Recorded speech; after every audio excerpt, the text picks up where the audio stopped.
Hello बच्चों, आप सभी का स्वागत है। आज के इस वीडियो में जो है हम एकलव्य आदर्श आवासीय विद्यालय कक्षा छठवीं प्रवेश परीक्षा के लिए किस तरह से हिंदी के प्रश्न पूछे जाते हैं उसे जो है समझेंगे। ये जो है पिछले वर्ष का पेपर है। मैं आपको इसी को ही दिखाऊंगा कि पिछले वर्ष का जो पेपर है इसमें हिंदी से कैसे प्रश्न पूछे जाते हैं और इस साल भी किस तरह से प्रश्न आएंगे, इसे जो है हम इस वीडियो के माध्यम से समझेंगे। ओके। तो इस चैनल पर जो है एकलव्य स्कूल से संबंधित सारी जानकारी आपको समय पर दी जाती है।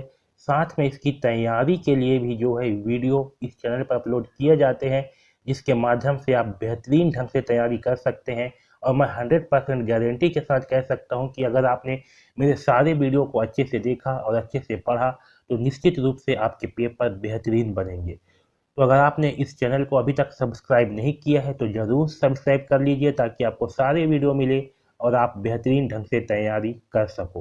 तो चलिए अब जो है हम हिंदी के प्रश्नों को हल करेंगे। ओके। तो देखिए आपके एग्जाम में क्या होगा, हिंदी से जो है 10 प्रश्न पूछे जाते हैं। 5 प्रश्न जो है अपठित गद्यांश के होते हैं। ये देखिए इस प्रकार से आपको अपठित गद्यांश दिया गया रहता है और इससे संबंधित 5 प्रश्न दिए गए होते हैं। इसके बाद जो है 5 प्रश्न जो है आपके ग्रामर से पूछे जाते हैं, जिसमें से पर्यायवाची हो सकते हैं, विलोम शब्द हो सकते हैं और भी ग्रामर हो सकते हैं। ठीक है। यहाँ से 5 प्रश्न जो है आपके पूछे जाते हैं। देखिए पिछले वर्ष से जो है कुल का पर्यायवाची पूछा गया है, विलोम शब्द पूछा गया है, वर्ण के कितने भेद होते हैं ये पूछा गया है, ऋतु का बहुवचन पूछा गया है, वर्षा नहीं हुई इसमें वाक्य का भेद बताइए पूछा गया है।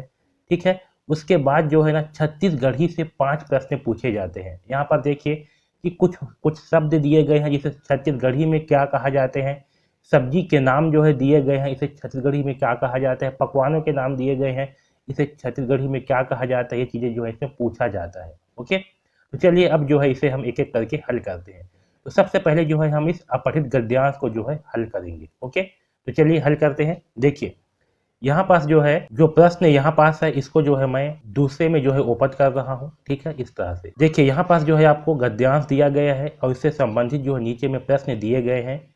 तो आपको इस गद्यांश को जो है पढ़ करके इस प्रश्नों का उत्तर जो है खोजना है। तो आपको एग्जाम में क्या करना है, इस गद्यांश को आपको स्टार्टिंग पे बिल्कुल भी नहीं पढ़ना है, इससे समय जो है आपका वेस्ट होगा।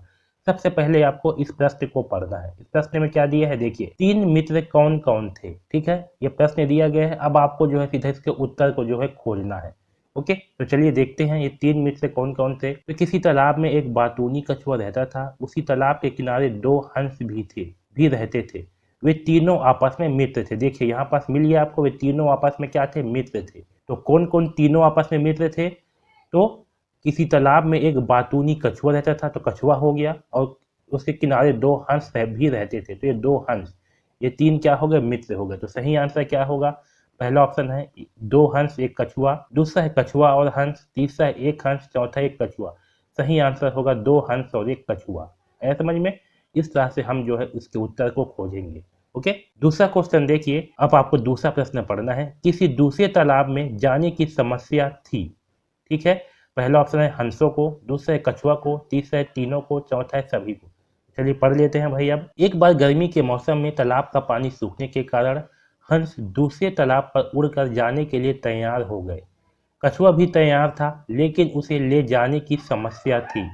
अब देखिए यहाँ पर समस्या किसको थी, तो समस्या जो है कछुआ को थी। ये है ना, कछुआ भी तैयार था लेकिन उसे ले जाने की समस्या थी। तो समस्या किसको थी, कछुआ को थी। तो सही आंसर क्या होगा, इसका सही आंसर होगा ऑप्शन नंबर बा, कछुए को। आया समझ में। तो इस प्रकार से आपको जो है इस गद्यांश को पढ़ना है, फिर समझ करके जो है उत्तर का चयन करना है। अगला देखिए, तालाब सूख गया क्योंकि, तालाब क्यों सूख गया। पहला ऑप्शन है बहुत गर्मी थी, दूसरा है बहुत सर्दी थी, तीसरा है बहुत वर्षा थी, चौथा है उपरोक्त में से कोई नहीं। तो चलिए पढ़ते हैं। किसी तालाब में एक बातूनी कछुआ रहता था, उसी तालाब के किनारे 2 हंस भी थे, वे तीनों आपस में मित्र थे। एक बार गर्मी के मौसम में तालाब का पानी सूखने के कारण, देखिए तालाब का पानी क्यों सूख गया, क्योंकि गर्मी के मौसम था इसलिए जो है तालाब का पानी सूख गया। तो सही आंसर आएगा ऑप्शन नंबर आ, बहुत गर्मी थी। ठीक है। अगला क्वेश्चन देखिए, हंसों ने कहा कि उपाय तो अच्छा है पर। ठीक है। ये प्रश्न है, हंसों ने कहा उपाय तो अच्छा है पर। अब यहाँ पर देखिए 4 ऑप्शन दिए गए हैं, इसमें से सही आंसर क्या है ये हमें समझना है। पहला ऑप्शन है तुम बातूनी होने के कारण रास्ते में बात नहीं करना, तुम चालाक होने के कारण रास्ते में बात नहीं करना, तुम मूर्ख होने के कारण रास्ते में बात नहीं करना, तुम बुद्धिमान होने के कारण रास्ते में बात नहीं करना। तो इन चारों में से क्या सही है ये हमें खोजना है। तो चलिए भाई पढ़ते हैं अब आगे। यहाँ देखिए, कछुआ भी तैयार था लेकिन उसे ले जाने की समस्या थी। कछुआ ने उपाय बताया कि दोनों हंस अपनी चोंच में एक लकड़ी के सिरों को पकड़ लेंगे और वह उस लकड़ी को अपने मुंह में पकड़ लेगा, जिससे तीनों मित्र एक साथ एक ही तालाब पर रहेंगे। हंसों ने कहा कि उपाय तो अच्छा है। देखिए यहाँ पर मिल गया आपको। हंसों ने कहा उपाय तो अच्छा है। अब इसका उत्तर भी जो है ना इसी के आसपास होगा। लेकिन अब देखिए यहाँ पास दिया है लेकिन, बातूनी होने के कारण तुम रास्ते में बात ना करने लगना। ठीक है, यहाँ पास क्या दिया है, तुम बातूनी होने के कारण रास्ते में बात ना करने लगना। तो सही आंसर क्या होगा, तुम बातूनी होने के कारण रास्ते में बात ना करने लगना। ऑप्शन नंबर आ सही आंसर होगा।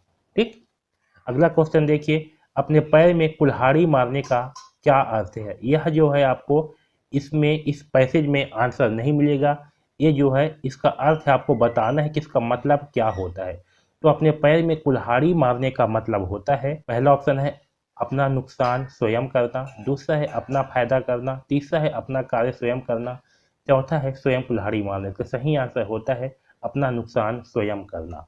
ठीक है, तो इस तरह से जो है आपके एग्जाम में अपठित गद्यांश पूछा जाता है और ऐसे जो है आपको प्रश्नों को हल करना होता है। ठीक है, अब देखिए अगला प्रश्न है, निम्नलिखित में से फूल का पर्यायवाची नहीं है। ठीक है, यहाँ पास जो है नहीं है बोला गया है। पहला ऑप्शन है कुसुम, दूसरा है सुमन, तीसरा है रजनी, चौथा है पुष्प।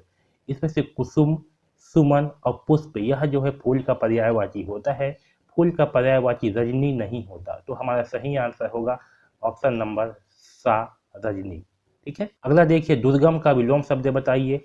तो दुर्गम का विलोम शब्द होता है, पहला है सुगम, दूसरा है सबल, तीसरा है लाभ, चौथा है अपमान। सही आंसर आएगा सुगम। अगला क्वेश्चन है, वर्ण के कितने भेद होते हैं। तो वर्ण के कितने भेद होते हैं, पहला ऑप्शन है 4, दूसरा है 3, तीसरा है 2, चौथा है 1। सही आंसर आएगा 2। ठीक है, वर्ण के 2 भेद होते हैं। अगला देखिए, ऋतु का बहुवचन बताइए। पहला है ऋतुएं, चौथा है ऋतुओं, चौथा है ऋतु, चौथा है ऋतु। सही आंसर आएगा ऋतुएं। ठीक है, ऋतु का बहुवचन होता है ऋतुएं। और यहाँ पर देखिए अगला क्वेश्चन, वर्षा नहीं हुई, वाक्य का भेद बताइए। पहला है प्रश्नवाचक, दूसरा है विस्मयादि बोधक, तीसरा है संदेहवाचक, चौथा है निषेधात्मक। इसका सही आंसर है संदेहात्मक, यानी कि इसमें जो है संदेह हो रहा है कि वर्षा नहीं हुई। इसका सही आंसर आएगा निषेधात्मक। ठीक है, क्योंकि इसमें नहीं हुई बोला गया है और जहां भी नहीं शब्द आएगा तो समझ जाना वह जो है आपका निषेधात्मक होगा। तो सही आंसर है निषेधात्मक। ओके, अगला क्वेश्चन देखिए, छत्तीसगढ़ी का हल का छत्तीसगढ़ी पर्यायवाची क्या है। तो हल को जो है छत्तीसगढ़ी में कहा जाता है नांगर। ठीक है, तो सही आंसर होगा ऑप्शन नंबर बी, नांगर। अगला देखिए, रद्दा क्या है। ठीक है, तो छत्तीसगढ़ी में रद्दा किसे कहा जाता है। पहला ऑप्शन है रसोई, दूसरा है आभूषण, तीसरा है रास्ता, चौथा है पशु। सही आंसर आएगा रास्ता। उपजाना के लिए छत्तीसगढ़ी शब्द क्या है। पहला है बरवट, तीसरा है सरवट, तीसरा है अक्सर, चौथा है खलबट। तो उपजाना का छत्तीसगढ़ी शब्द क्या होगा, उपजाना का छत्तीसगढ़ी शब्द होता है अस्कट। ठीक है, क्या बोलते हैं छत्तीसगढ़ी में, अस्कट बोला जाता है उपजाना को। अगला क्वेश्चन देखिए, कौन सुमिलित नहीं है, यानी कि हमें बताना है कि इसमें से किसे छत्तीसगढ़ी में जो है वह चीज सुमिलित नहीं है। जैसे कि यहाँ दिए अरम पपई, तो पपीता को छत्तीसगढ़ी में क्या कहते हैं वो हमें बताना है। देखिए अगला क्वेश्चन देखिए, कौन सुमिलित नहीं है। यहाँ पर जो है छत्तीसगढ़ी और हिंदी शब्द दिया गया है, तो हमें बताना है कि इसमें से कौन सा शब्द जो है जो सुमिलित नहीं है, यानी कि जिसे हिंदी में और छत्तीसगढ़ी में, यानी कि जो हिंदी शब्द है उसको छत्तीसगढ़ी में क्या जाता है, वह सुमिलित है या नहीं, वो हमें बताना है। देखिए पहला है अरम पपई, पपीता को, है ना। तो पपीता को जो है छत्तीसगढ़ी में अरम पपई कहा जाता है, तो ये जो है आपका सही है। दूसरा है भिंडी रम के लिया, तो हिंदी में जो है भिंडी कहा जाता है और छत्तीसगढ़ी में जो है रम के लिया कहा जाता है, ये भी बिल्कुल सही है। तीसरा है प्याज और गोंदली, तो हिंदी में जो है प्याज कहा जाता है और छत्तीसगढ़ी में जो है गोंदली कहा जाता है, ये भी सही है। चौथा है चुरचुटिया टमाटर, ये बिल्कुल गलत है। चुरचुटिया जो है ये आपका अलग होता है और टमाटर जो है ये अलग होता है। ठीक है, तो हमारा सही आंसर होगा ऑप्शन नंबर 4, क्योंकि यह जो है आपका गलत है। ठीक है, यहाँ देखिए 100वां क्वेश्चन, गेहूं के आटे से बने मीठे पकवान को छत्तीसगढ़ी में क्या कहते हैं। पहला ऑप्शन है पपई, दूसरा है चीला, तीसरा है पपची, चौथा है परई। सही आंसर आएगा पपची। ठीक है, मीठे पकवान को जो है पपची कहा जाता है। ओके, तो इस प्रकार से जो है हम हिंदी के प्रश्न को हल करेंगे और एकलव्य के एग्जाम में इसी तरह से हिंदी और छत्तीसगढ़ी से प्रश्न जो है पूछे जाते हैं। ठीक है, तो सबको समझ में आ गया होगा कि हिंदी से और छत्तीसगढ़ी से प्रश्न किस तरह से पूछे जाते हैं। ओके, तो इस चैनल पर जो है इसी तरह के वीडियो आपके लिए लाया जाता है ताकि आप बेहतरीन ढंग से एकलव्य स्कूल की तैयारी कर सको। तो चैनल को जरूर सब्सक्राइब कर लीजिए ताकि आपको ऐसे ही वीडियो मिलते रहें और आप अच्छे ढंग से तैयारी कर सको। धन्यवाद।